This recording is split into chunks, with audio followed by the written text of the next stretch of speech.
Olá, tudo bem? Estamos aqui de volta com mais um podcast Eu e Ela. E hoje nós temos uma entrevistada... Quem é, amor? Uma entrevistada muito especial. Verdade. E nós vamos conversar sobre psicologia. Eita ferro, hein? Como fazer transição de carreira, como empreender nessa área. Vai ser bem bacana. Maravilha. Uma área que eu gosto, a área da saúde. Maravilha. Mas antes, nós temos alguns recadinhos, né? Qual seria o primeiro? O primeiro recado é para você se inscrever no nosso canal, dar o seu like e compartilhar. Isso. @podcast Eu e Ela ou Eu e Ela Podcast. Você consegue lá encontrar o nosso canal e se inscrever nele. Isso aí. Mais 2 recadinhos do coração. Da Amazon. Da Amazon. Tem um link aí na descrição. Isso, Tudo que você tiver para comprar na Amazon, clica aí nesse link e compra através dele. Você ajuda o nosso canal. E o outro, reserva o link /Eu e Ela. É porque mudou o nome, né? Então a gente tem que se adaptar, a memória não tá... Então, reserva.inc /Eu e Ela, camisas da reserva, vai lá, compra bastante também, que você também ajuda, reforça aqui o canal. Tem várias estampas maravilhosas lá para escolher. Vai lá, só clicar e escolher a Criações exclusivas, né? Isso aí. Exclusivas. Então, assim, agora vamos ao que interessa, o primordial mais importante do dia, que é...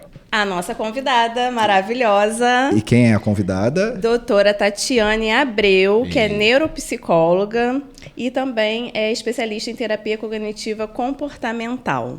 É isso? Seja bem bem-vinda. tudo. Eu confesso que doutora Tatiane vai ser difícil de eu falar. Eu posso abreviar para Tati? Claro, posso. Maravilhoso. Fica mais fácil, prefiro. Né? Dá um carioquês no... Acho ótimo. E carioquês é ótimo. Obrigada eu também não ia convite. Conseguir, né, até o final. Não. Vamos chamar de Tati, então. Isso. Obrigada pelo convite, tá, gente? Nós que espero agradecemos. contribuir aí bastante com o podcast. Com certeza irá contribuir muito. Senti o podcast bem carioquês, né? Carioquês, Isso aí. Nada contra, né, os outros estados, né? Nada. Tati, o que a gente queria saber hoje é como você começou na área de psicologia, o que aconteceu para você escolher a psicologia para a sua vida, né? Ótimo. E é só começar a nos contar, então. Isso, então. Eu acho que eu sempre fui um pouco psicóloga, assim. Desde criança, eu sempre fui aquela amiga mais cuidadosa com os outros, sempre tive essa facilidade de ouvir, apesar de eu gostar de falar bastante. Né? Eu sou uma psicóloga que falo bastante, tá? Nessa coisa do estigma do psicólogo calado, então, não é comigo, tá? Eu sempre gostei de falar muito, mas eu sempre gostei muito de ouvir, de cuidar, de estar atenta aos outros, às necessidades dos outros. E eu tinha uma amiguinha de infância, inclusive, que foi ela que me despertou. E a mãe dela uma vez me ligou e falou assim: Tati, vem aqui, que a fulaninha tá muito nervosa, vem acalmar. E eu ia lá sempre, assim, criança, gente. Claro que isso não é uma responsabilidade de criança, quero deixar isso bem claro, né? Não era uma obrigação, não era uma responsabilidade.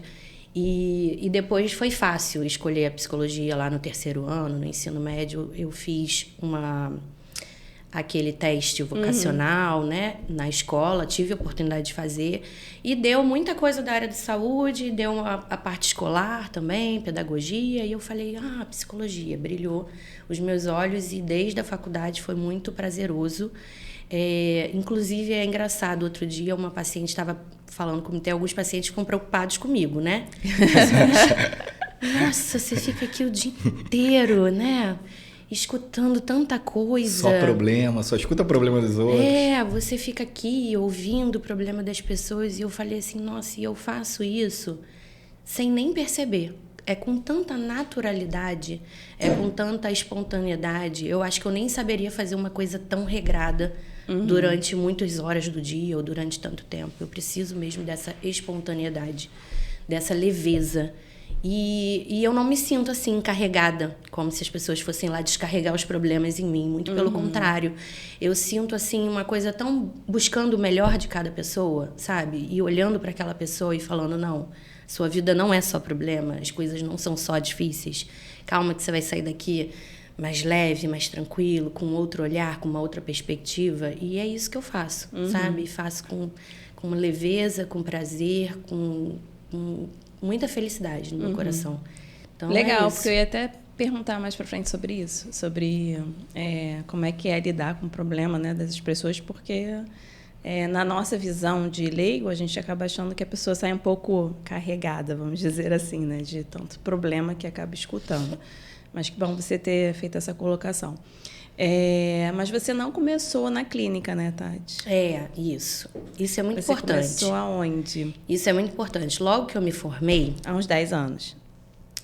Mas eu me formei em 2007. 2007. Gente, cuidado com o negócio de Com o data, tempo, né? Daqui a pouquinho revela as idades. 2007, tem bastante tempo. E eu fiquei no Recursos Humanos, na área de Recursos Humanos. Isso é muito interessante falar, porque nada contra quem é da área de os psicólogos dentro da área de Recursos Humanos são muito necessários, são muito importantes lá dentro. Tanto na área de Recursos Humanos com recrutamento e seleção, que foi o que eu sempre trabalhei, e tanto no treinamento e desenvolvimento, porque tem um olhar para as pessoas, né? Por isso que o nome é Recursos Humanos, né? É você lidar com as pessoas. E então eu acho que o psicólogo ali dentro é fundamental. Mas não era o que eu sempre desejei fazer. Eu não fui para a área da psicologia. Como eu estou falando, desde pequena eu tinha essa coisa do olhar, do cuidado. E então não era a minha vibe, sabe? Assim, não era o que eu mais queria, mas me contaram uma mentira na época da faculdade. Isso é muito importante dizer, porque a gente vai formando crenças na nossa cabeça que não são nossas. Que as pessoas colocam na nossa cabeça. Então, dentro da faculdade, eu não tinha muitos recursos financeiros, eu trabalhei para pagar minha faculdade, meu pai me ajudou, meu tio me ajudou, eu tive várias ajudas para financiar a faculdade e tal. E lá dentro falavam assim, para começar na área clínica, você tem que ter dinheiro para investir. Você tem que abrir seu consultório. Você tem que... você começa ganhando muito pouco até você ganhar seus pacientes. Então, é uma coisa que você demora muito para ganhar dinheiro. E na área de recursos humanos, não. Na época, você já entrava, salário bom pra caramba, com vários benefícios, que a área de recursos humanos tem muitos benefícios. Então, eu fui para a área do RH, né? Dei o meu melhor lá, com certeza dei. Eu fiquei muito feliz, eu era muito feliz lá também, porque lidar com pessoas é o que eu amo fazer e é o que eu sei fazer de melhor. Então, com certeza, eu fiz um ótimo trabalho, mas dentro do meu coração eu sempre tive a vontade de cuidar, realmente, né? De ouvir, de ir para a parte clínica. Então, eu fiquei 8 anos na área de recursos humanos e aí, depois, casada, com 2 filhos, eu falei, gente, é meu momento. Porque aí eu comecei... Foi na crise, assim, uma crise horrível que estava tendo no Brasil, em 2016. E aí, quando eu fui voltar ao trabalho, eu saí do meu antigo trabalho, né, e tal. Quando eu fui voltar para o mercado de trabalho, assim, oferecia uns salários... Baixo. Falava, gente, é melhor ficar em casa com os meus filhos. Eu não vou sair para trabalhar, deixar meus filhos com babá, com creche, não sei o quê, para ganhar isso, baixo. Exatamente. E aí eu falei, gente, é o meu momento. Vou voltar a estudar. Graças a Deus, meu marido também me apoiou muito nisso. Claro, eu tive que contar com a ajuda dele, né? Eu falei, e aí? Vamos, topa, né? Eu posso melhorar muito a nossa qualidade de vida. Eu estar muito mais satisfeita no que eu faço. E ele falou, não, vai. Então, vai, começa. Então, eu recomecei, né? Eu saí do zero, meio do zero não, porque eu já era formada, já era psicóloga. Então, eu precisei pesquisar o que eu queria fazer, no que eu me encaixava, qual era a melhor abordagem clínica. Tem isso na psicologia. Tem diversas abordagens clínica, teórica, né, aprovada pelo Conselho Federal de Psicologia. E aí, eu fui estudar para ver no que eu me encaixava. E você aí, gostei. tocou num ponto bem interessante, que é a crença limitante, né? Que eu acho que quando a gente é muito jovem, a gente acaba não percebendo muito isso, né? Nossa. E mais para frente, conforme você vai se adequando ao mercado de trabalho, você começa a enxergar melhor e fica até como um alerta para quem está estudando, né? E pretendendo sair aí da faculdade e ir clinicar ou ir para os recursos humanos. Ou na área que a pessoa quiser, né, Diana? Porque, Sim. Por exemplo, tem muita gente que tem o dom, que quer ser médico, mas fala assim, é muito difícil. Primeiro que a faculdade é muito cara para ser particular. E para passar numa pública, é muito difícil. Não vou conseguir. Não vou ter recurso. Mesmo... Já perdeu, já. Isso aí já nem precisa tentar, que vai perder tempo. Mas é isso, entendeu? Então, assim, se a gente quer, se a gente acredita que é ali que está nosso coração, se a gente acredita que é naquilo ali que eu vou ser feliz, não adianta você fazer odontologia, não adianta você fazer a fisioterapia, não adianta. Porque tem muita gente que faz isso, aí faz a enfermagem, sabe? Vai para as outras áreas da saúde. Mas, gente, se você quer ser médico, né? Se entrega, vai com tudo. Mesmo que você demore um tempinho para passar na universidade que você quer, mas foca, entendeu? Não deixa as pessoas te contarem as mentiras que elas acreditam. Isso são a crença delas, né? As pessoas acreditam no que elas quiserem, enfim. Mas não acredita no que os outros te contam. Vem para dentro, né? Dentro de você e fala assim, o que eu acredito? Né? O que eu quero de verdade? Isso que é muito importante. Tati, você, assim, das pessoas que eu conheço e de algumas que a gente já bateu um papo aqui, você foge muito em relação a nicho, né? Você já tem isso desde a infância, pelo que você falou. E você não teve nenhum, não, eu quero ser isso, mas vou tentar aquilo dali, vou vir para cá. Nunca. Você se vê dessa maneira? Sim. Tipo, eu sou diferente da grande maioria. Porque assim, a grande maioria começa... percepção, não sei, ela quer ter uma profissão, mas cresce, aí o destino vai levando, ou, né, as consequências da vida dela vai direcionando para outra. Ela estuda uma coisa e vai trabalhar em outra. Você não, você desde criança, pelo que você contou, você já... segue e foi além. Isso é diferente, né? Porque eu não conheço, não me lembro agora de uma outra pessoa que eu estudei para ser isso.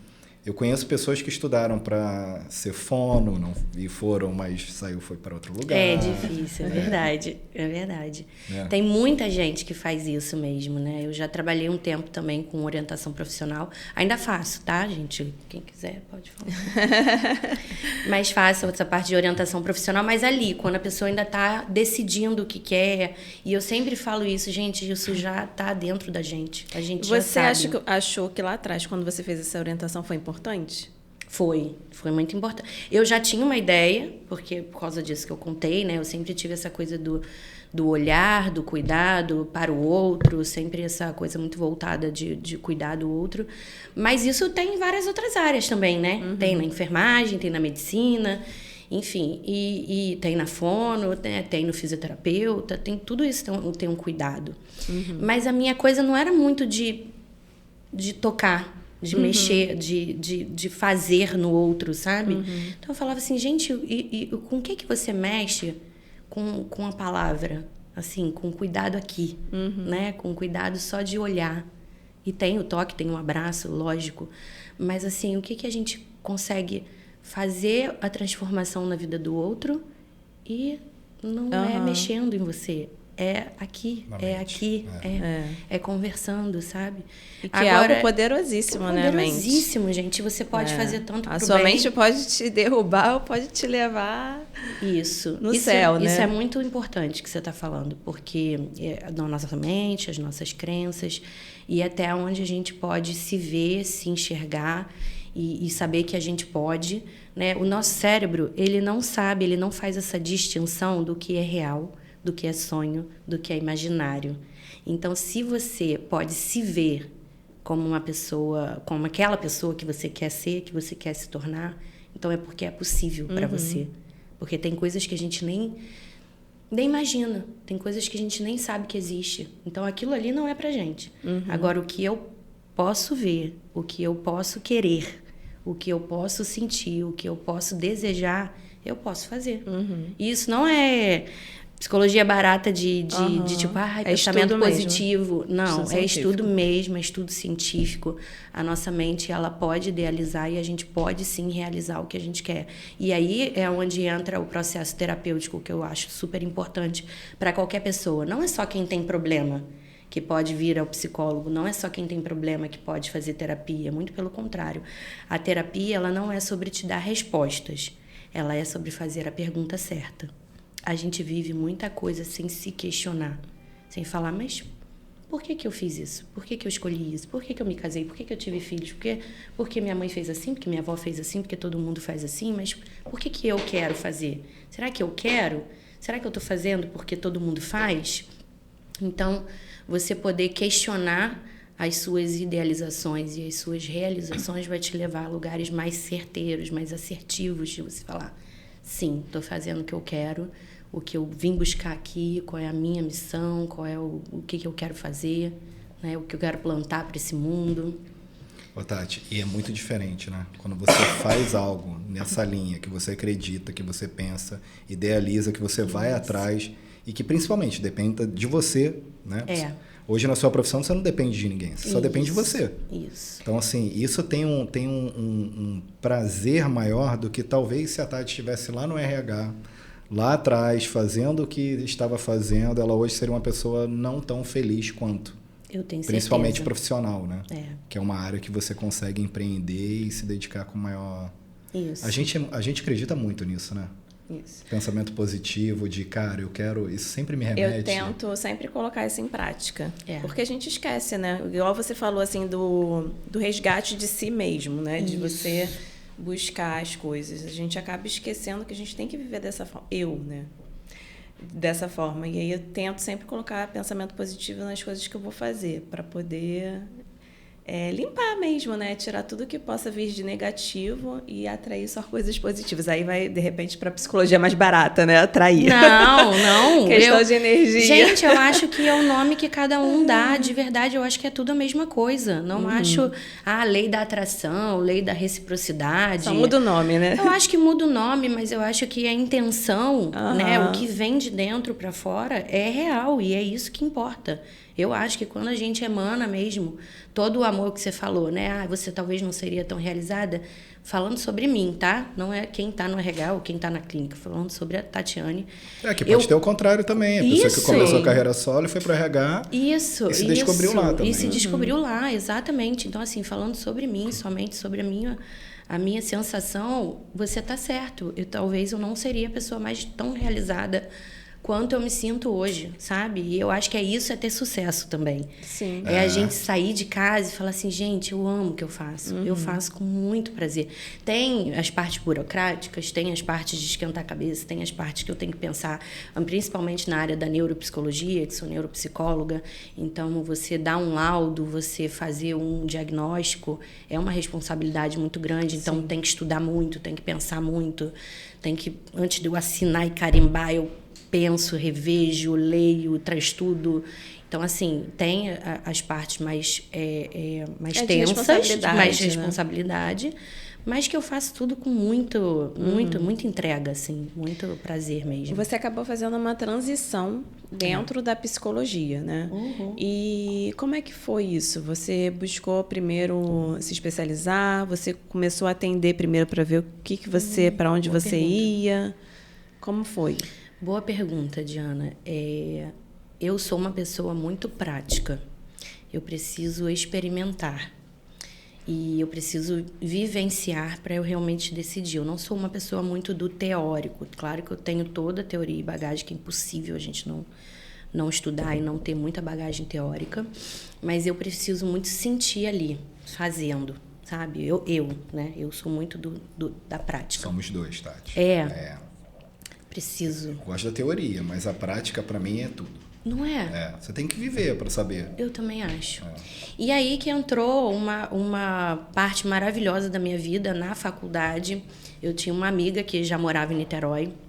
Eu sou do Rio, fui morar em Niterói depois que eu me casei. E aí eu tenho uma amiga que mora em Niterói, que era psicóloga clínica. Porque não sei porque eu tô falando passado. É psicóloga clínica. E eu liguei para ela. Falei assim, Mari, eu posso falar o nome dela à vontade, que depois você pode até ligar pra ela também. Maravilhosa. E eu falei, Mari, tô em Niterói, a gente nunca imaginou. Ela era minha amiguinha, assim, de fazer trabalho juntas, sabe, na faculdade. E a gente sempre falava isso, poxa, a gente nunca vai trabalhar juntas? Você em Niterói, eu no Rio e tal. E a vida, como é que a vida leva, né, também? Tem a parte que a gente planeja, mas tem a parte que a vida vai se encarregando de várias coisas pra gente. E aí eu liguei e ela falou assim, Tati, eu tenho uma clínica, né, de idosos, eu sou neuropsicóloga, então eu faço avaliação e a gente tem grupos de estimulação cognitiva. Vem ver o que você acha, vem atender comigo. E eu fui. E foi a melhor coisa da minha vida, assim, esse contato com os idosos é uma delícia, maravilhoso, é um trabalho muito gostoso, muito prazeroso mesmo, da estimulação cognitiva. Então, aí eu fui para a área da neuropsicologia e comecei a fazer também essas avaliações neuropsicológicas. O meu público mudou completamente na clínica sozinha, sem a Mari, né? Continuo fazendo alguns trabalhos pontuais com a Mari, mas aí eu fui trilhando o meu próprio caminho, né? Então, meu público mudou da área da neuropsicologia. Hoje em dia eu atendo muito mais jovens e jovens adultos e adultos, principalmente hoje está chegando muito diagnóstico de transtornos de déficit de atenção e hiperatividade, né? E isso é um assunto muito interessante também, de por que as pessoas estão tão voltadas para buscar esses diagnósticos, né? E muita ansiedade, muita depressão. E aí meu público começou a ser mais voltado para essas avaliações, e dessas avaliações as pessoas acabam ficando no processo terapêutico. Porque muita gente vem suspeitando de um transtorno e, na verdade, ela está deprimida.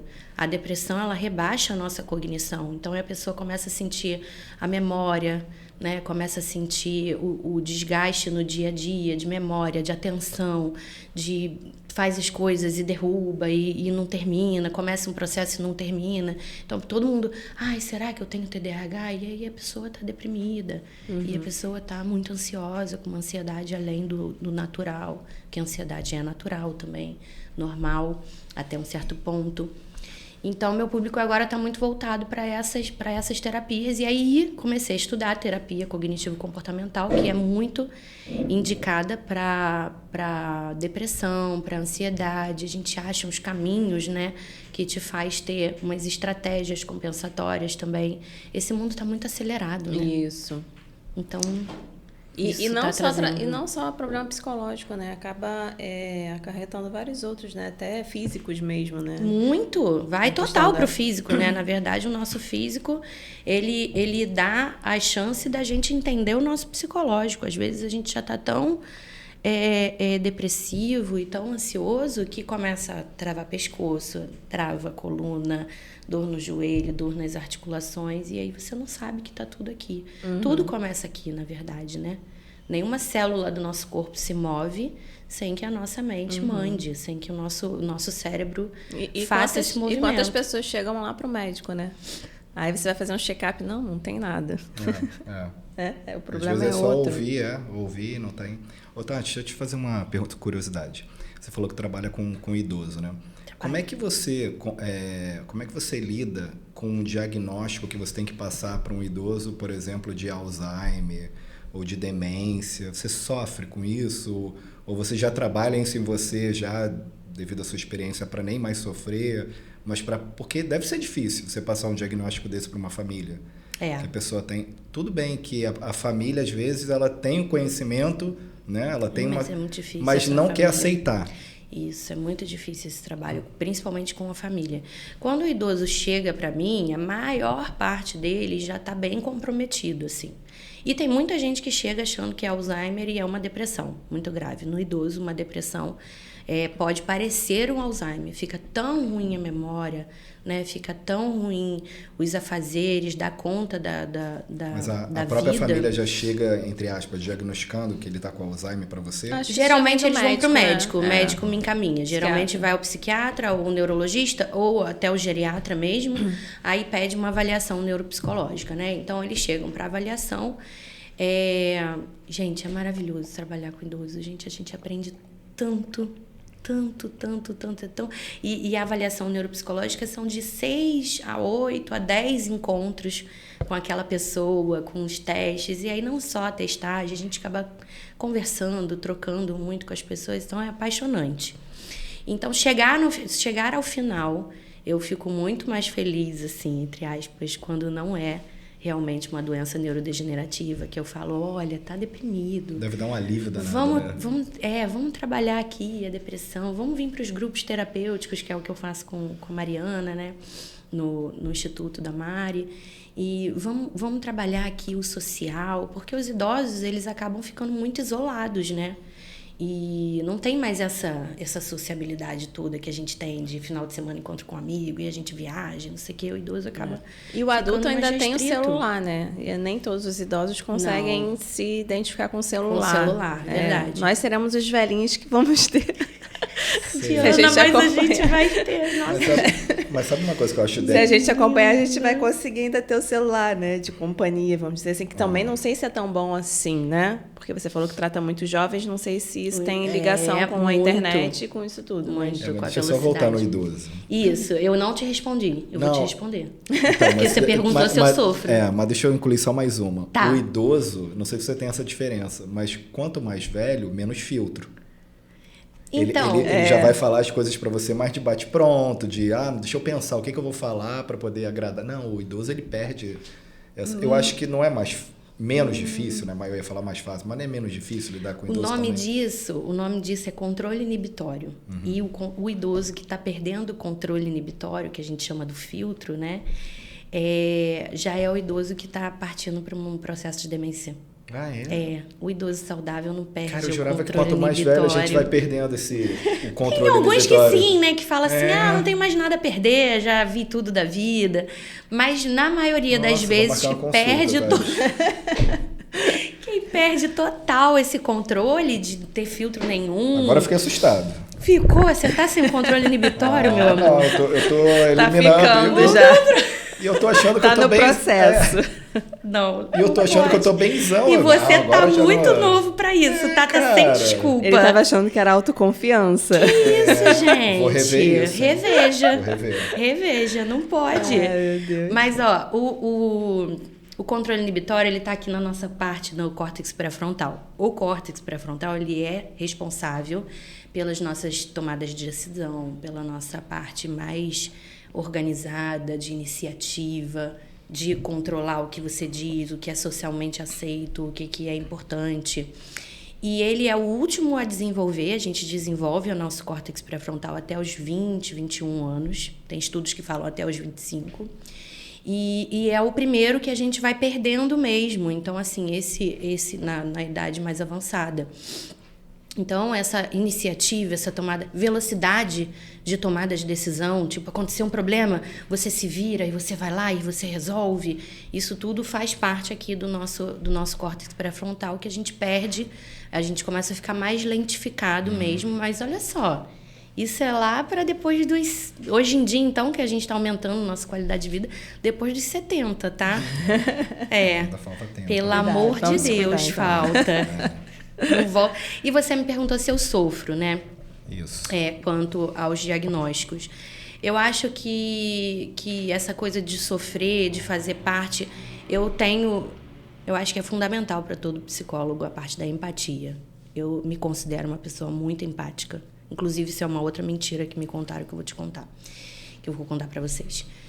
Eu me acho muito empática. Então, eu consigo vivenciar ali aquele diagnóstico que realmente uma doença neurodegenerativa, né, não tem cura.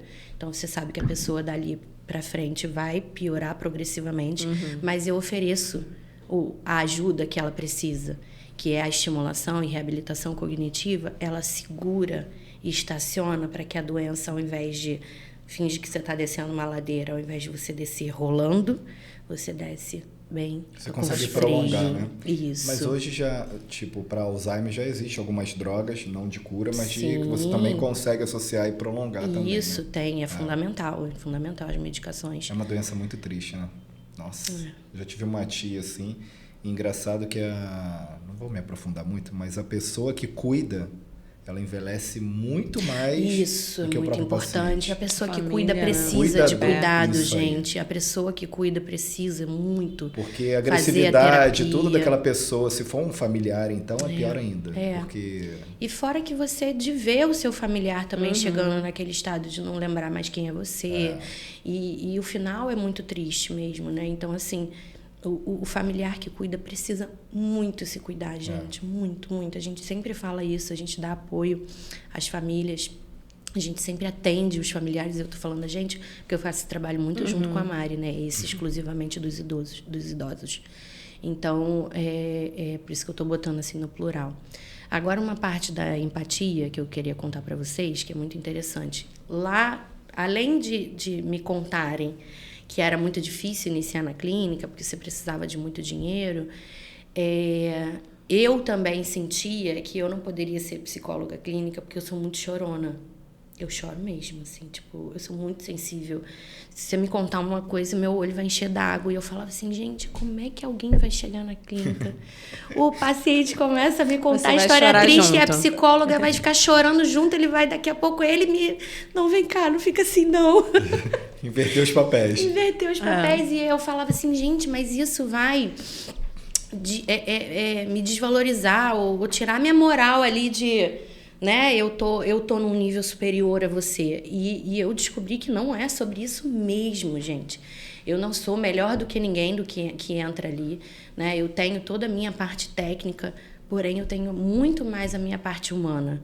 Então, tem uma frase do Jung que eu amo, que é antes de você ter todas as técnicas e todas as teorias, seja um humano olhando para outro humano.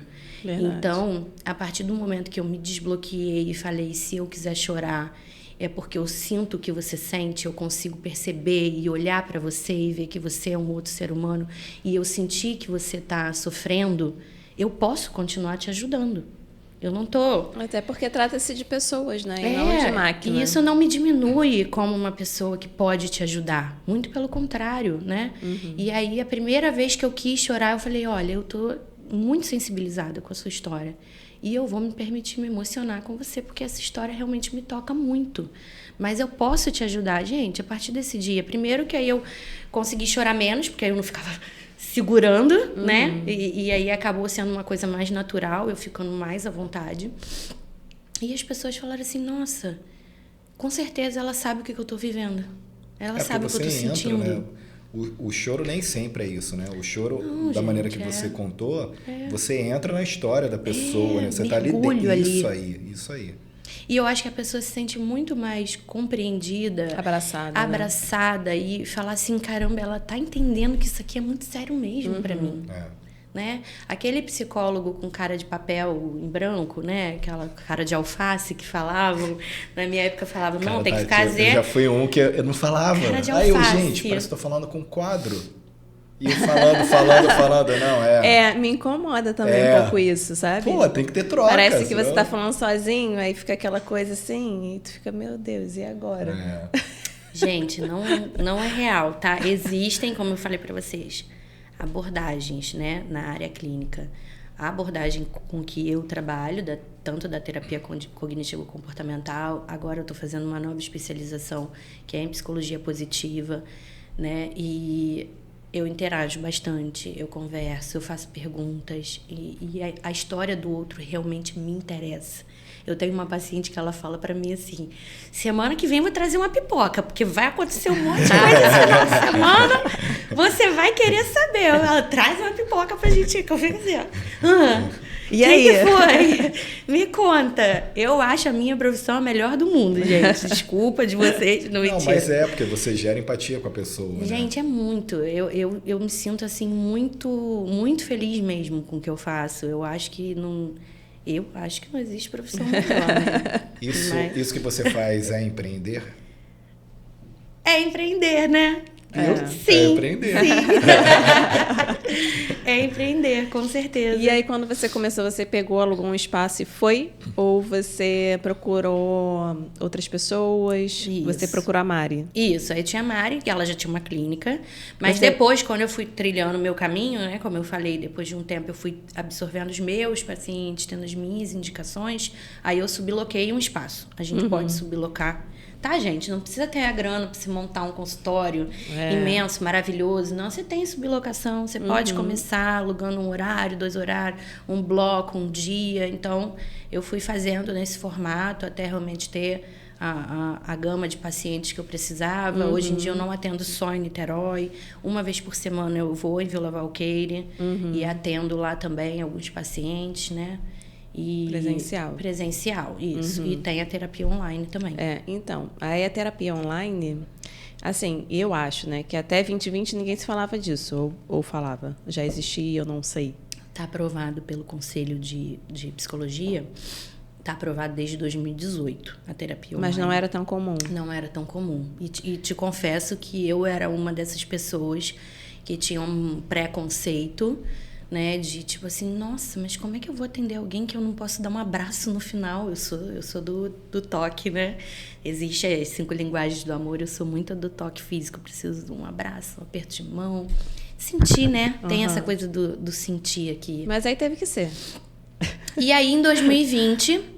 E graças a Deus que teve que ser, né? Não agradecendo a pandemia, mas a pandemia também trouxe muitas oportunidades. Claro que a gente não está falando da parte da saúde em si, e foi devastador, foi uma coisa horrível, mas das oportunidades e das novas formas da gente se ver, das novas formas da gente se colocar no mundo, da gente entender a vida como ela é, que a gente não tem controle de absolutamente nada, a gente faz planos, mas quem sabe... né? É Deus, e como cada um quiser chamar. E aí a pandemia veio, e aí eu já tinha... Então, aí o que aconteceu? Eu já tinha os meus pacientes que eu atendia presencial no consultório, e esses migraram para o online. Você nunca tinha atendido online Nunca antes? tinha atendido online. Eu fui uma das pessoas que nunca tinha... Já tinha psicólogo, já conhecia gente, que já atendia há bastante tempo, mas eu nunca tinha... me colocado nessa aventura aí, que foi uma aventura no início, né? E aí eu atendi essas pessoas que já eram meus pacientes. Eu falei, gente, mas funciona porque já conheço, a gente já tem uma intimidade. E aí começaram a vir outras pessoas, inclusive de outros países, brasileiros que moram fora do Brasil, né, em vários lugares. E aí eu comecei a fazer terapia online com gente que eu nunca vi. Você perde a dimensão, né? Perde a dimensão. O online te traz isso, tipo... É o mundo. É o mundo, tá aqui disponível para você, vambora. E aí começou a vir pessoas de vários países, e aí gente que eu nunca vi pessoalmente, presencialmente, né? E deu super certo. Gente, as pessoas E foi uma época que eu acho que precisava mesmo, muito. Né? Eu trabalhei muito, Diana, eu trabalhei muito, assim, na pandemia, muito mesmo.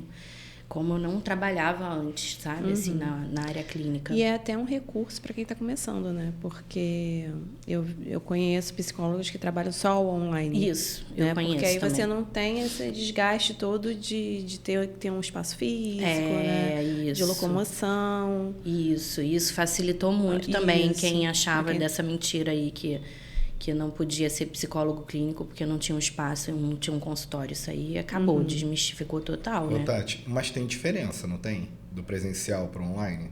Da terapia?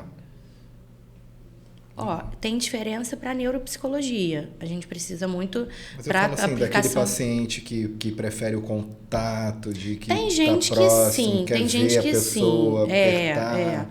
Tem gente que não se abriu pro online, prefere ir ao consultório, isso que você falou, prefere dar aquele abraço no final, prefere também estar no ambiente clínico ali, um ambiente seguro, sabe? Que o consultório te traz. Mas teve gente que preferiu o ambiente acolhedor da sua própria casa, que se sentiu mais à vontade. Eu vi gente que eu tratava presencialmente e que evoluiu e que se soltou e que se entregou mais na terapia quando estava online. Teve uma paciente que falou pra mim uma vez assim... porque em casa também é o seu acolhimento, né? Não, e ela falou assim, aqui eu posso chorar à vontade, porque eu ficava no seu consultório, eu não queria sair com a cara inchada pela rua. Depois eu saía de lá, eu ia trabalhar, ou eu ia pegar o ônibus pra ir pra casa. E aí a pessoa, agora em casa, eu vou chorar. Ela vai, então chora, vai, bota tudo pra fora. Engraçado, eu dei esse exemplo, falei isso, mas eu falei pensando na minha rotina dentro de casa. Com filho. Aí tu tá lá e daqui a pouquinho tem uma batendo na porta. Papai. Parece que aconteceu alguma tragédia. Aí eu falei, por isso que eu coloquei o pior de bater na porta é você não ouvi-las. Aí você pensa, realmente aconteceu uma tragédia. O que está acontecendo? É verdade. Tá um silêncio na casa. Jesus, o que aconteceu? Acho que é pior, né? É pior, verdade. Eu coloquei isso pensando nesse formato. Falei, cara, eu não conseguiria. E tem também a pessoa que que mora com o seu problema principal, né? Com a sua queixa principal. Sim, Aí não dá. Aí é complicado. Eu já vi aqueles memes já. Pessoa, você mora com o seu problema, aí você tem que fazer a terapia online assim. É muito engraçado. Verdade. Quando você faz terapia online, você mora com o seu problema. E que deve muito acontecer bom. muito, né? Porque a gente tem problema com as pessoas que estão mais Então, próximas. na pandemia, como as pessoas estavam em casa, tem muita gente que faz no horário que o marido está trabalhando, ou que a esposa Tati, saiu. eu vi uma pesquisa na época. Quanta gente se separou? Muita gente. Não aguentou, né? Mas muita gente teve filho também, né? Teve. É o amor. É o amor. Ó, muita gente hashtag fica em casa. Tá pensando que muita coisa Sarinha funcionou. bebê fruto da pandemia. Muita coisa funcionou também, Diana. Uns Não foi foram, só disfuncional. outros vieram. Mas tinha muita gente que ia pro carro. Era isso que eu queria completar. Tinha gente que ia pro carro, ia pro estacionamento, ia pra garagem, se trancava no carro e fazia terapia do carro, né? Mas nós, psicólogos, a gente tem que estar num ambiente clínico. Isso aí, gente, é muito importante. Eu ouvi na pandemia também muito paciente que chegava para mim e falava assim: eu troquei de terapeuta, eu tô vindo trocar de psicólogo, porque a minha, eu fazia terapia online e ela me ouvia enquanto ela lavava a louça. Enquanto ela varria a casa, enquanto ela... Toda descabelada. Gente, Não dá, né? peraí. Sério. É uma coisa muito séria esse tipo de exclamação que eu fiquei assim, meu Deus do céu, como é que as pessoas fizeram isso, entendeu? Então, eu comecei a trabalhar de casa e eu preparei todo o meu ambiente para estar em casa. Então, eu coloquei vedação acústica. Eu também tenho 2 filhos, né? Então, tanto para os meus filhos não ouvirem o que eu falava e também meu paciente não ficar sendo interrompido com a criança gritando no fundo, ou eu me distrair, né, de não me conectar ali o suficiente porque eu estou ouvindo meu filho gritando, chorando. Então, eu coloquei uma vedação acústica na porta, tinha gente com eles estavam seguros, no ambiente controlado, e ali eu, no meu ambiente, também estava 100% voltada para o meu paciente. Isso é muito importante. Você teve todo um cuidado, ético, né? Inclusive ético, gente, pelo amor de Deus, não dá para ser. Então, fica uma dica para quem está atendendo online também. Isso, né? Prepare seu ambiente, vista-se adequadamente para o seu paciente, esteja presente, né? Isso é muito, muito importante. Legal. Vai. Pode falar. Não, a gente não combinou. É só uma... Tati, a pessoa que está começando hoje, se ela quiser somente atender online, ela consegue? Consegue. Eu conheço pessoas que estão começando e estão somente no online, inclusive as especializações, né? Os estudos, grupos de estudo, grupo de supervisão. A nossa profissão é uma profissão muito solitária no que diz de colegas de trabalho, né? Você trabalha sozinho, né? O dia inteiro. Então, é muito importante que a gente faça os grupos de supervisão. A gente tem grupos, né? Claro, tudo dentro do formato também do conselho, tudo ético.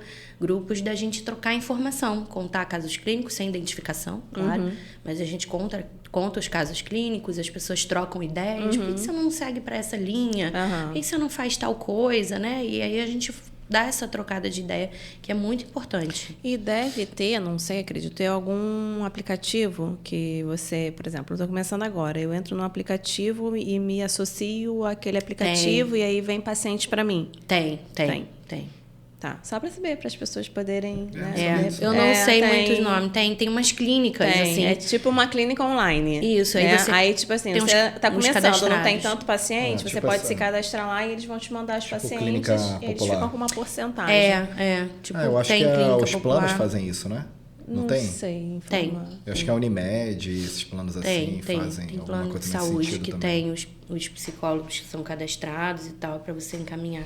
Tinha um muito famoso, um aplicativo, mas como eu não uso, eu não sei te dizer o nome. Ô, Tati, e você, a gente estava falando aí dos casais, né, que se separaram e tiveram filhos. Enfim, os que se separaram, como é que é lidar com esse casal, assim? Você consegue salvar esse casamento? Como é que isso acontece? Então, a psicologia de casais não é sobre salvar os casamentos, né? Tem muita gente que vem achando que é o momento de salvação, mas talvez ali... Até porque às vezes a pessoa quer libertação, né? E não salvar. Não salvar. Ou elas não sabem realmente para onde caminharam, né? Eu acho que o casamento,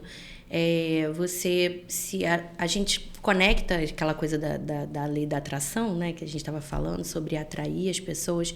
A gente se conecta com quem é muito parecido mesmo com a gente. Essa coisa de os opostos se atraem. Na verdade, a gente atrai até as pessoas com quem a gente acha que falta alguma coisa na gente e aquele ali tem aquilo. Então, a gente meio que se completa, mas não opostos. As pessoas se completam, na verdade. Então, elas se atraem, sim, por aquilo que elas gostam de ver no outro. E se elas não têm totalmente a certeza do caminho que elas estão trilhando, quais são os nossos objetivos de vida? Quais são os nossos valores? Né? Para onde a gente quer seguir? O que a gente quer fazer? E às vezes as pessoas se perdem nesse meio do caminho. Então é muito importante, eu sempre faço um resgate, tipo, quem vocês eram quando vocês se conectaram, né? O que vocês amavam mais um no outro?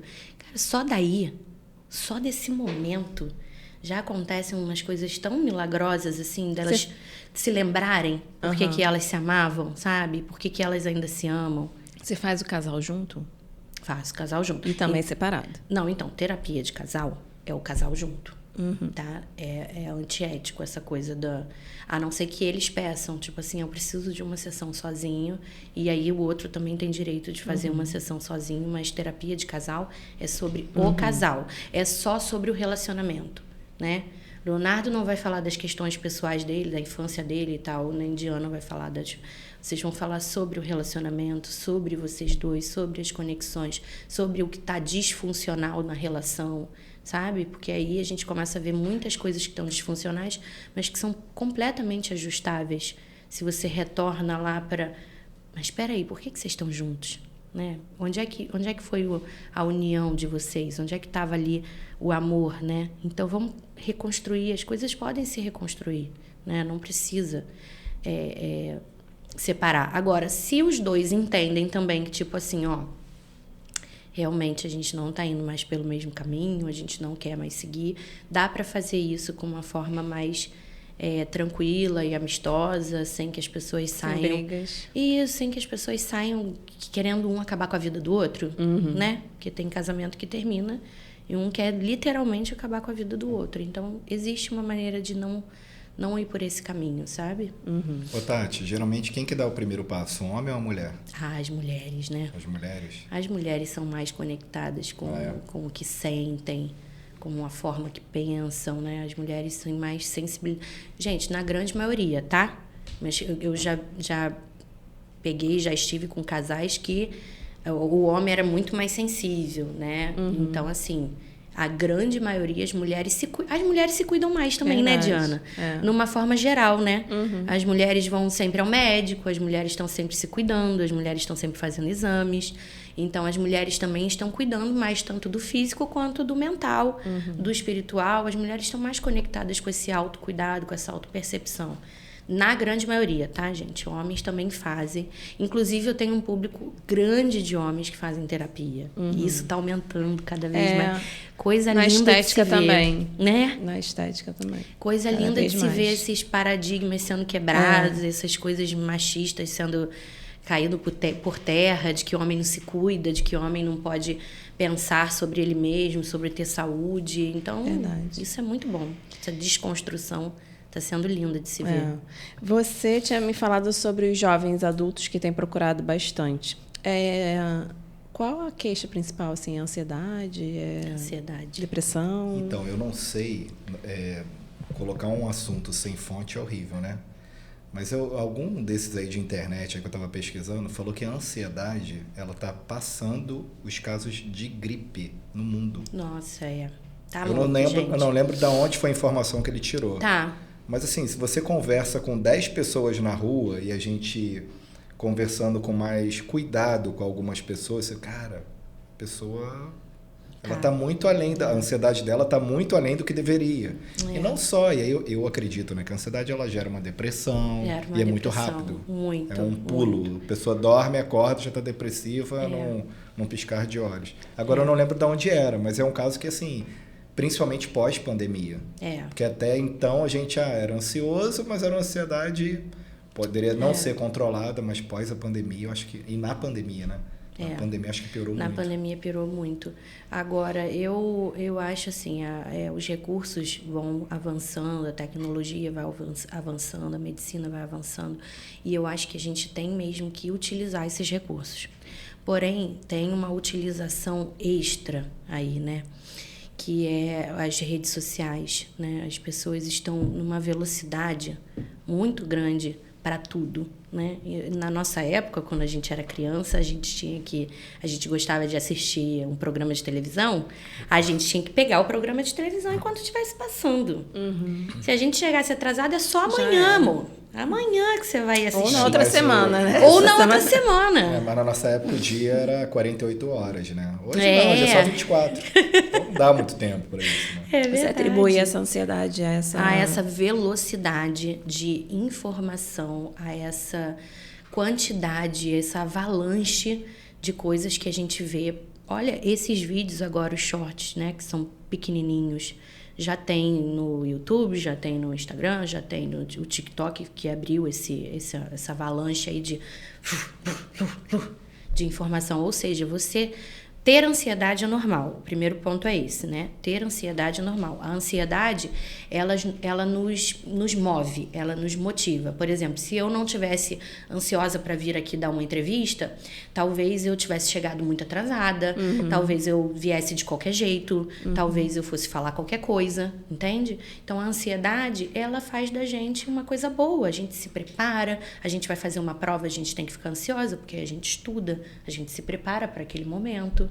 A gente tem que atravessar a rua, a gente precisa da nossa ansiedade, ativar o nosso sistema de alerta para olhar e falar, não tem nenhum perigo, vou atravessar. E aí você dá aquela corridinha, ou você espera o sinal fechar, olha se não vem nenhuma moto cortando. Isso é ansiedade. É uma ansiedade boa, é uma ansiedade natural. Ela é super importante. A ansiedade vem como preservação da nossa vida. Nós estamos vivos até hoje, nós, humanos, estamos vivos até hoje porque nós temos um sistema no nosso cérebro, que é o sistema de luta ou fuga, que é onde tem a nossa amígdala. A amígdala dá tipo, acorda, tem algum perigo aí, né? Mas antigamente, lá nos nossos primórdios, esse alerta era realmente você ia ser comido, devorado por um urso, um tigre, um leão que estava do lado de fora da caverna, e aí você tinha um alerta de luta ou fuga para você correr ou lutar. E é por isso que acelera o batimento cardíaco, é por isso que aumenta o fluxo sanguíneo, é por isso que dá a sudorese, é por isso que dá as pernas trêmulas. Isso é a crise de ansiedade. Porque hoje a gente não tem que lutar ou correr. O nosso inimigo, ele não está aqui presencialmente, né? A gente fica ansioso e angustiado com coisas que estão na nossa cabeça. Nosso inimigo é invisível, né? Então, aí a gente tem todos esses sintomas físicos, que é a ativação do nosso cérebro, nosso sistema de luta ou fuga, e a gente tem que dar conta disso, mas a gente não vai nem lutar nem correr, entendeu? Então, a gente tem que fazer outros recursos, e aí dentro da terapia a gente ensina esses recursos, aumentar os nossos recursos para lidar com essas crises. Na sua clínica você consegue mensurar isso? Por exemplo, a pessoa está com ansiedade, mais devido ao trabalho, mais devido ao dia a dia, mas... Assim, no seu dia a dia, você vê que essa ansiedade, ela vem da onde mais, assim? As pessoas estão muito inseguras sobre o seu futuro. Então, seja no trabalho, seja na vida pessoal, elas estão sempre querendo prever o futuro. O que vai acontecer? O que está acontecendo? O que eu tenho que fazer? E está sempre nessa coisa de eu tenho que fazer, eu tenho que fazer, eu tenho que produzir, eu tenho que produzir. Isso é uma busca incessante de tem que estar produzindo, tem que estar fazendo, tem que estar não sei o quê. Não tem que estar nada, gente. Calma. Né? É uma coisa de cada vez. A vida acontece com processos. Existe um momento da nossa vida para a gente fazer cada coisa. Mas é a velocidade da informação. É você ficar vendo o tempo todo, nossa, Diana agora tem um podcast. Nossa, Leonardo agora está fazendo não sei o quê. E eu tô aqui fazendo a mesma coisa. Entendeu? Então, as pessoas estão nesse grau de comparação com a vida do outro. Nesse grau de ficar, mas esse está fazendo isso, esse está fazendo aquilo. E às vezes nem tá, né? A maioria das porque vezes o Instagram, às vezes, é uma mentira, né? A maioria bem das contada, vezes. vamos dizer assim. Nem tudo que tá ali é real, né? Não, a maioria. A gente aquilo ali é um recorte. Isso. E a gente gosta de recortar, graças a Deus também, né? Porque ninguém precisa ficar postando desgraça. Mas a gente gosta de recortar o que é melhor da nossa vida. Que bom, eu acho isso ótimo. Mas assim, a gente não tem que olhar que a vida do outro é só aquilo. Todo mundo tem dificuldade, todo mundo tem coisas ruins que acontecem. Coisas ruins acontecem com pessoas boas. Coisas boas acontecem com pessoas ruins. Isso não está sob o nosso controle, não está sob o nosso domínio. Então, é você olhar para o seu, né? Como a gente estava falando lá no início do podcast. Gente, é o que está no seu coração. O que te motiva? O que você quer? Onde você quer chegar? O que é bom para você, né? Para de olhar a vida do outro. A não ser que aquele outro te inspire, né? E olhar e falar assim, nossa, olha que coisa maravilhosa que o Leonardo está fazendo, que a Diana está fazendo. Olha que coisa boa, me inspirar nisso. Sim, mas essa velocidade, essa avalanche de coisas acontecendo, sabe? Ô, Tati, assim, a motivação, ela tem um limite também, né? Porque eu quero muito comprar um celular. Cara, eu vou lutar, eu vou correr, eu vou fazer tudo para comprar o celular dos meus sonhos. Comprei, acabou. Acabou. No dia seguinte eu já não tô... Eu já tenho. Então, assim, eu tenho que pensar em outra coisa. Agora eu quero uma câmera. Vou comprar uma câmera, vou. E tem pessoas que ficam nessa luta, nesse corre aí a vida inteira e não chega nunca a lugar nenhum. Eu queria voltar só um pouquinho lá quando... Eu sou um cara ansioso, né? Normalmente. Eu sou um ansioso normal. Como é que eu descubro que a minha ansiedade está extrapolando? Que eu preciso de ajuda? Exatamente nesses sintomas físicos que eu tô te falando. Esses sintomas, eles começam a acontecer quando você tá em casa, deitado, assistindo um filminho, daqui a pouco você... A boca tá seca, meu coração tá acelerando, tô disparado, e aí tem muita gente que vai parar no hospital. Mas esse é o sintoma mais leve ou esse sintoma já tá mais lá na frente? Esse sintoma já tá lá na frente, tá? Porque antes você só começa com uma agonia, com mal-estar, travou o pescoço, aí é a parte física. Consulta, hein? Eu já tô... eu tô vendo. As dores de estômago. Depois faz um pix. Gente, depois faz um pix. Eu já tô aqui, ó, tá? A dor eu não... querendo mais uma agonia que a gente tá falando, né? Fica 4 horas. É porque a água fica escondida aqui. É porque não pode aparecer a água, né? Não. Então... Mas tem, gente, tem gente que tem dor no estômago. Tem gente que fica com dor no pescoço, tem gente que trava a coluna, e aí tudo isso pode ser físico? Pode ser físico, pode ser um desgaste do seu joelho, pode ser um desgaste do seu joelho, mas você tem que observar se aquilo ali está só no físico, ou se aquilo ali também está dependendo do seu emocional, sabe? E a maioria das vezes tem relação com o seu emocional. É algum problema que você não está querendo lidar? É alguma coisa que você não está querendo resolver? É alguma coisa que você está fingindo que não está vendo? Está fingindo que não está acontecendo? Às vezes o casamento está mal e a gente está ali... Não, mas tá indo. Tá indo. Aí começa a aparecer um monte de coisas, sabe? Esse sintoma físico de você ir para o hospital achando que tá infartando, esse já é o extremo mesmo. Mas a maioria das pessoas procuram só quando chega nesse ponto. Aí fala assim, nossa, agora eu quase morri. Fui parar no hospital. E aí, do hospital, a pessoa fala assim, não, mas fisicamente você não tem nada, não aconteceu nada, né? Toma aqui um Rivotril, e seus exames estão ótimos, toma aqui um Rivotril e vai para casa. Infelizmente, a nossa rede de saúde também tem feito muito isso, tá, gente? É um alerta também. Ao invés deles falarem, olha, procura um psiquiatra, procura um psicólogo, faz sua terapia, sabe? Fala sobre essas coisas, elabora o que você precisa ver na sua vida, né? Então, assim, é muito importante também. Às vezes, a gente só cresce depois que a gente entende que o incômodo vem. Tem um crustáceo, eu acho que é o caranguejo. O caranguejo, ele troca aquela capinha, aquela concha que ele vive, e ele troca a partir de um incômodo que ele sente. Aquilo ali começa a ficar pequeno, incomoda, e aí ele vai para um lugarzinho, fica escondido, até que ele acha uma concha maior que se adapte ao corpo dele, e aí ele continua vivendo, até que daqui a pouco ele vai sofrer um outro incômodo. Então, a gente cresce no nosso incômodo, e a gente tem que estar atento ao nosso incômodo. Se está me incomodando, preste atenção, encara esse incômodo, resolve, entende o que está acontecendo, porque nesse incômodo a gente cresce, a gente Porque se a gente não dá ouvido, a tendência é o incômodo crescer cada vez mais e você chegar num topo que... Ou você fica doente e morre, Diana. Tem gente que, infelizmente, não vai olhar para o incômodo, vai adoecer e vai morrer e acabou ali, tá? Então, ir para um processo terapêutico e você se entregar a um processo terapêutico requer muita vontade, muita coragem, muita disponibilidade, porque mexe bastante, né? Como se fosse um processo cirúrgico ali. Depois que eu falo para as pessoas, tipo assim, saiu da terapia, não vai fazer um monte de coisa, não. Aquilo ali vai ficar ainda reverberando alguns dias, sabe? Guarda para você, pensa, sente, me escreve. Eu mando as pessoas me escreverem. Escreve para mim. Né? Porque escrever ajuda muito, né? Muito. Porque a pessoa tem que parar, investir o tempo escrevendo, ela tem que ler o que está escrevendo. Então, aquilo ali na mente dela entra... Elabora muita coisa. Muita coisa. Vem muita coisa que ela nem estava... Nossa, eu não sabia que isso estava associado a tal coisa. E veio à tona, assim. Você acabou falando, então, para mim aí, se eu estou entendendo bem, que é importante você também se resguardar um pouco, ter o seu momento ali quietinho. Muito bom. Muito importante. Para reflexão... porque a gente às vezes fala e a gente não se escuta. A gente não escuta o que a gente está dizendo. Às vezes a gente não escuta o que a gente está pensando. A gente fica o tempo todo nessa produtividade, o tempo todo fazendo. E esses momentos de reflexão, de se ouvir, de se perceber fisicamente, emocionalmente, às vezes a gente nem tem tempo para isso nessa vida cheia, atribulada. Então, a pausa...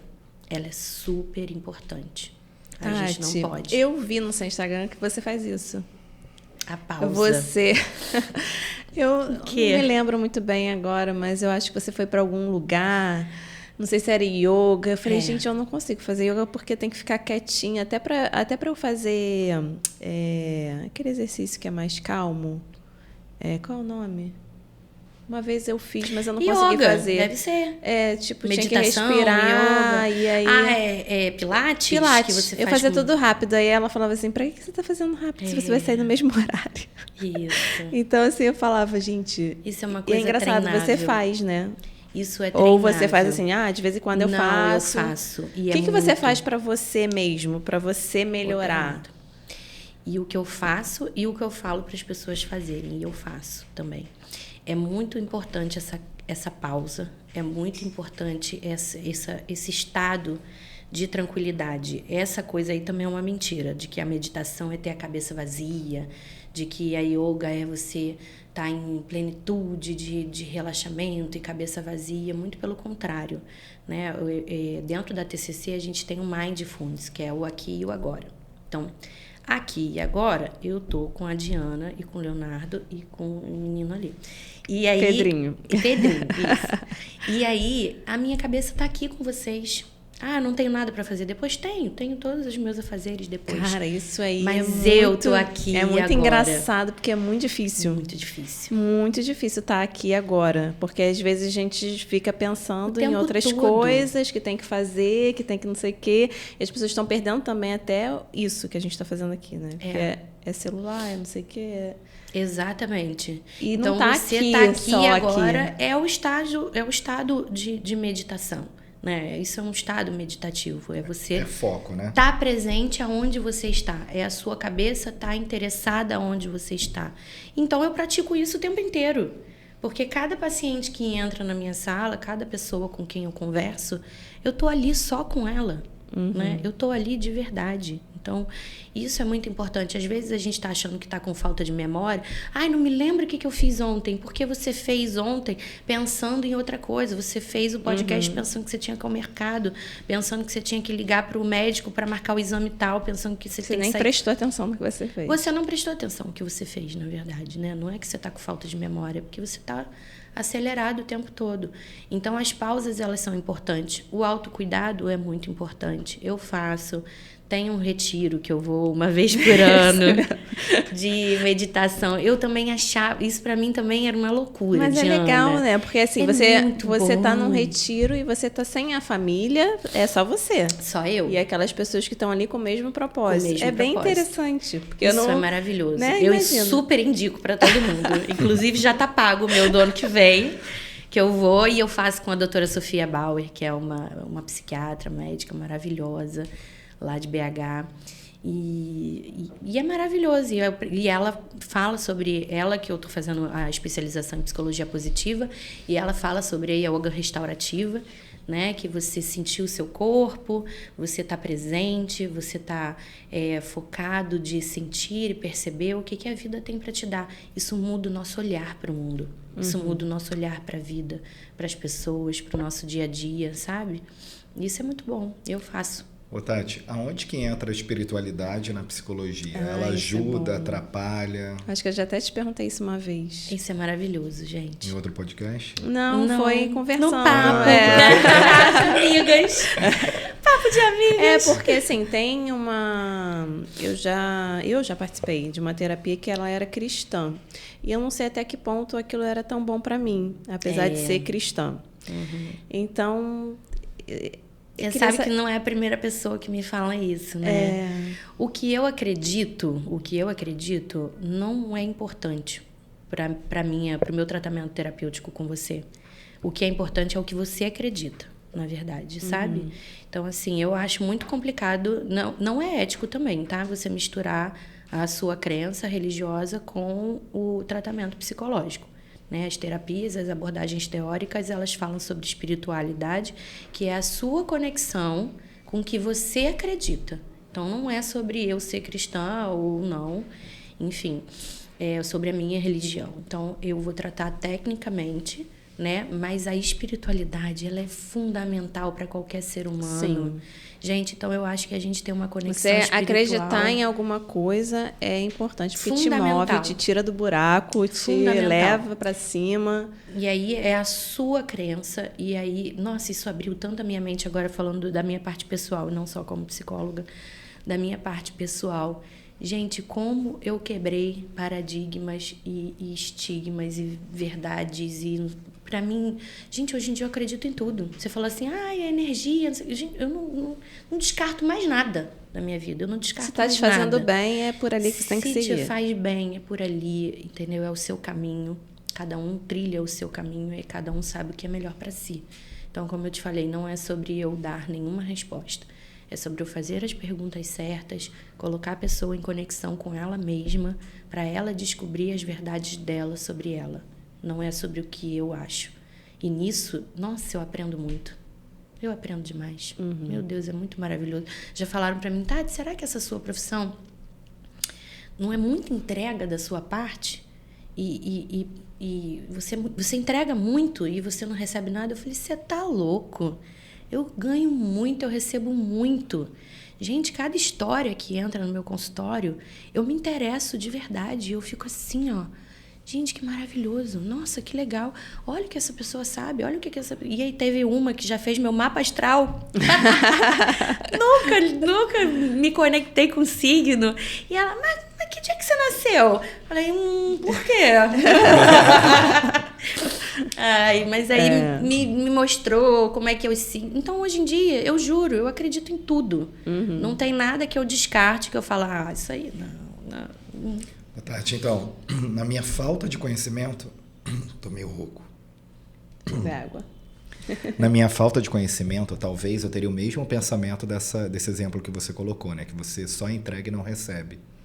Mas aí, conversando com você agora, a gente vê que não, que você recebe também, se bobear na mesma proporção que você entrega. Até porque você é muito comunicativo, então não é aquele... O paciente entra, você faz uma pergunta, ele fala e acabou. Com base nisso, você já fez algum treinamento? Porque você dá muito, você não dá a resposta.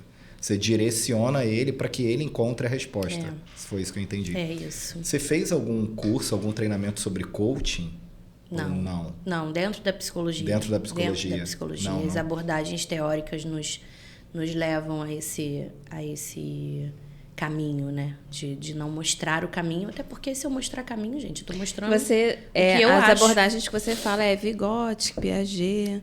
Mas assim, é cognitivo-comportamental, é a psicanálise, é a gestalt terapia, é a psicologia positiva, são linhas de abordagem teórica, são linhas diferentes. Psicologia positiva deve ser muito mais. Gente, é muito maravilhoso. E não é sobre, e agora eu sou a psicologia O mundo positiva. tá acabando, não, mas é legal o mundo acabar, não é isso. Não é. É simplesmente você olhar para a vida e entender que tudo tem um lado bom, tudo tem um lado ruim, mas se eu tenho os dois lados, por que eu não posso olhar para o bom e usar daqui os recursos que eu preciso para viver melhor, né? Por que eu tenho que usar daqui? Eu posso usar daqui, então vamos usar daqui, entende? Então, todo mundo tem coisas boas e coisas ruins. E aí você ter um olhar, uma ótica para as coisas boas, para as coisas que te elevam. Então, o que eu faço no consultório é tirar das pessoas e falar assim, não, mas você tem muita coisa boa. E isso com total verdade, tá? Não é eu ficar, como você é só para bonito. poder levantar a autoestima. Não, jamais. Com muita verdade, com muito respeito, com muita empatia, com muita sinceridade. Mas todo mundo tem, gente, coisa boa. Impossível. Até porque nessa terapia aí você consegue perceber o que a pessoa quer ouvir, né? E nem sempre você pode falar aquilo que ela quer ouvir, né? Às vezes ela não quer, né? Muitas vezes ela nem quer eu ouvir. Eu falo que ela não quer, né? Às vezes eu dou uma cutucada, tipo, vamos lá, meu filho, olha aqui, ó, tem coisa aqui que você precisa ver. Que a gente precisa tirar debaixo do pano. Vamos mexer nisso aqui? Vamos dar uma olhada, né? É importante. Mas cada um faz no seu tempo. Tem isso também. Eu faço quando eu vejo que a pessoa está pronta. Preparada. Se não estiver pronta, não vai no seu tempo. Cada um tem seu tempo. Tati, no olhar da psicologia, por que o ser humano ele dá mais poder, mais ênfase ao ruim do que ao bom? Exemplo, assim, você tem 10 itens na sua vida que 9 você é extraordinário, você é muito bom. Mas aí eu fico só olhando para aquele um meu ali, no meu caso, né? Eu fico olhando para o meu um e potencializo tanto ele que, cara, eu não vejo por que isso. A psicologia tem alguma resposta para isso? Então, na verdade, isso fala muito sobre a sua personalidade, né? Tem pessoas que são mais otimistas de nascimento pode vir da criação? Vem da criação, mas vem muito do pessoal, tá? Eu até posso falar um pouco mais sobre a criação, que é muito importante. Influencia muito, mas a gente tem características próprias de personalidade, né? Eu já achei que fosse mais do meio que vive. Seguindo lá aquela orientação do seu filho, né, agora? Eu achei que fosse mais do meio que você vive. Influencia muito, mas você tem as suas características, você tem o seu olhar, você nasce com o seu olhar para a vida, né? E você tem os seus, eu falo como se fosse um óculos, você tem os seus óculos de como você vê a vida.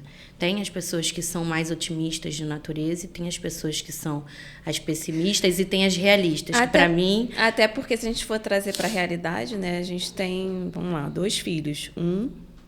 Né? Às vezes é mais otimista do que o outro e é a mesma criação também, exatamente, né? Diana. Isso. Nossa, os irmãos gêmeos, por exemplo, que até dentro da barriga receberam os mesmos estímulos. E são pessoas completamente diferentes, para você ver. Isso é muito interessante que você falou. É isso mesmo, é isso aí. Agora, você estava falando de você ter 9 coisas boas e uma ruim. Tudo que a gente planta, tudo que a gente cuida, tudo que a gente olha, cresce. Né? Se você planta lá uma sementinha e você não olha mais para ela, tende a morrer. Agora, se você planta ela sementinha, você coloca no sol, você rega, você tira da chuva, você coloca na chuva, aquilo ali vai crescer, né? Então, eu falo muito isso na terapia de casal. Para de toda hora falar para o seu marido aquilo que você não gosta de ver nele. Fala as coisas que você gosta, né? Rega aquilo que ele tem de bom, porque aquilo ali vai crescer. E aquilo que tem de ruim, vai afastando. Talvez vai diminuir, talvez vai morrer, né? Com muita conversa também, não é só ignorar. Mas é muito importante que você esteja mais ligado e mais conectado com o que te favorece, né? Uma vez falaram para mim que eu falava muito, e eu falava assim, e eu acreditei algumas vezes que eu falava muito, e aí eu falei assim, gente, mas eu não posso achar que é um defeito meu a minha maior virtude. que é me comunicar. Sim. Eu não vou deixar que me contem essa mentira, Sim. né? E aí é muito autoconhecimento, e aí é muita segurança de quem você Isso aí. é, né? Porque a gente acredita. Então, se você tem 9 virtudes, coisas muito boas, eu acho que a gente vem nessa vida para desenvolver virtudes. Se você tem 9 virtudes, olhe para elas, regue essas virtudes, cresça, faça crescer essas virtudes, porque aquela umazinha que você tem, deixa ela para lá que ela vai morrer, entendeu? Na rede social é muito assim, né? A gente pega nos comentários lá, cara, tem cada comentário assim fantástico, aí tem umzinho ali que... Nem fala. E aí tu fala assim, cara, não, peraí, como é que pode? O cara fala isso, todo mundo tava não sei o quê, mas... E às vezes também o que acontece muito na nossa vida é assim, são os conselhos. Os conselhos das pessoas que não viveram, que não vivem aquilo, já até falei isso aqui já, que não vivem, não viveram aquilo, não tem mínimo de conhecimento sobre a causa, mas que te aconselha. Aí eu fico, verdade. Mas aí você escuta se você quer, né? Eu tô vacinada quanto a esses. Eu olho eu escuto, e falo assim, eu gente... escuto, mas deixo sair. Né? É sobre ele.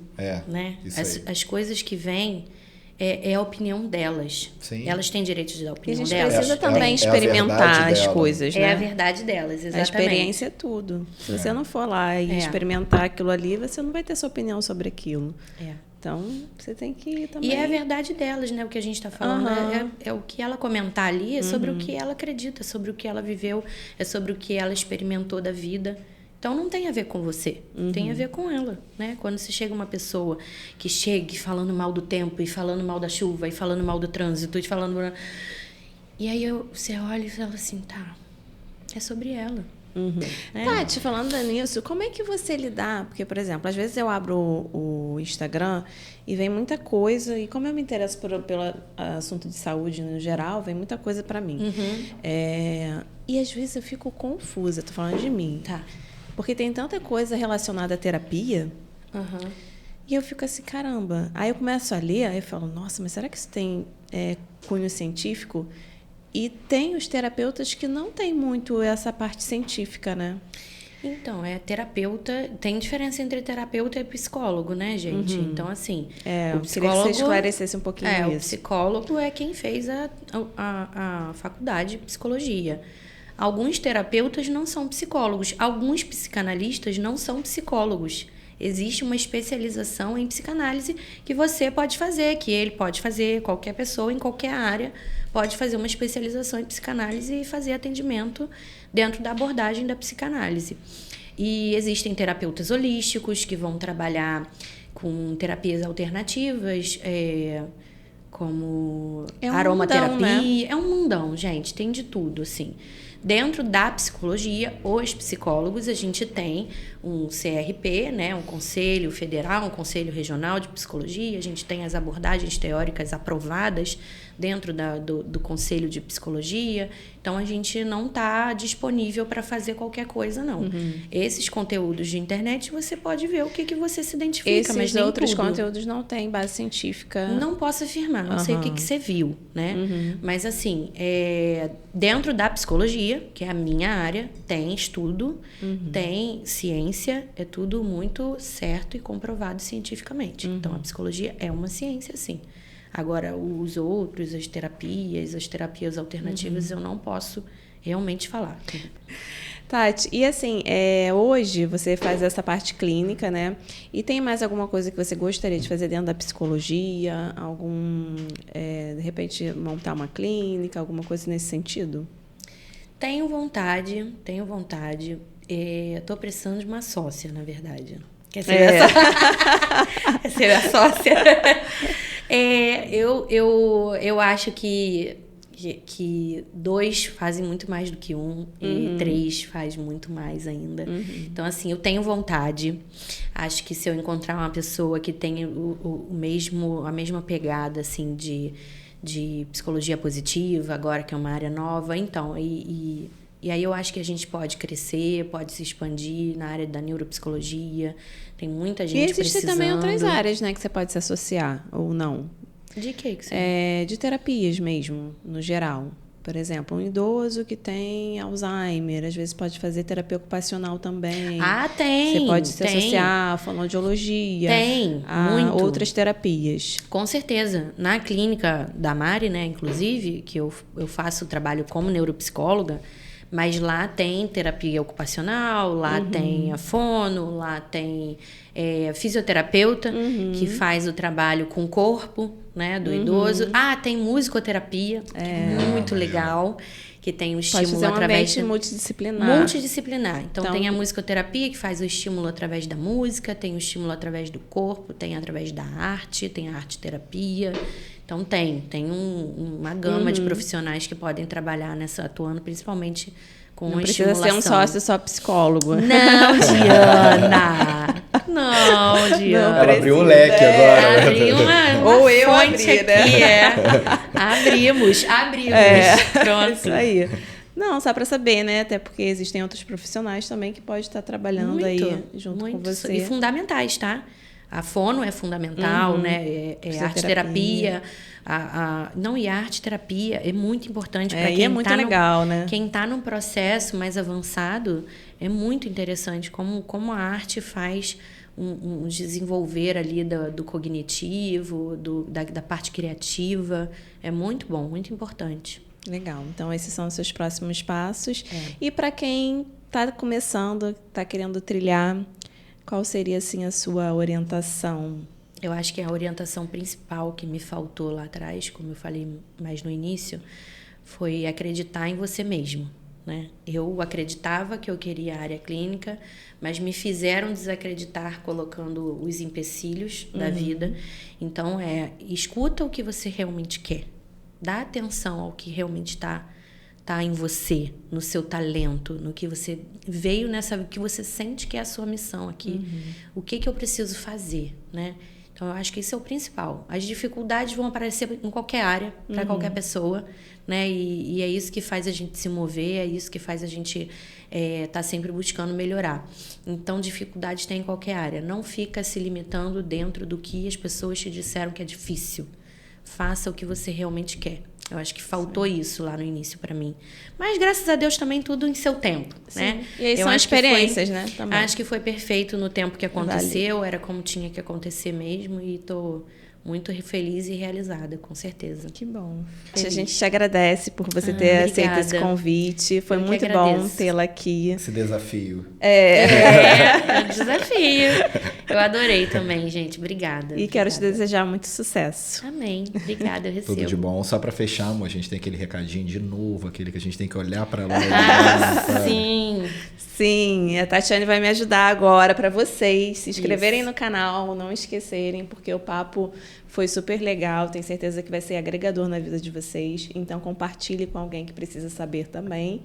E dê o seu like para nos ajudar. Isso aí. Além disso, temos o link da Amazon e da Reserva, que você vai estar aí fortalecendo o nosso canal. E o contato da Tati também, né? Nós vamos colocar na descrição também, quem precisar, só procura ela. O Instagram é? @tatiane.abreu. Isso. É só entrar lá. Isso, a gente vai colocar na descrição. Obrigada. Tá bom? Valeu, obrigada. gente. Obrigado, Tati.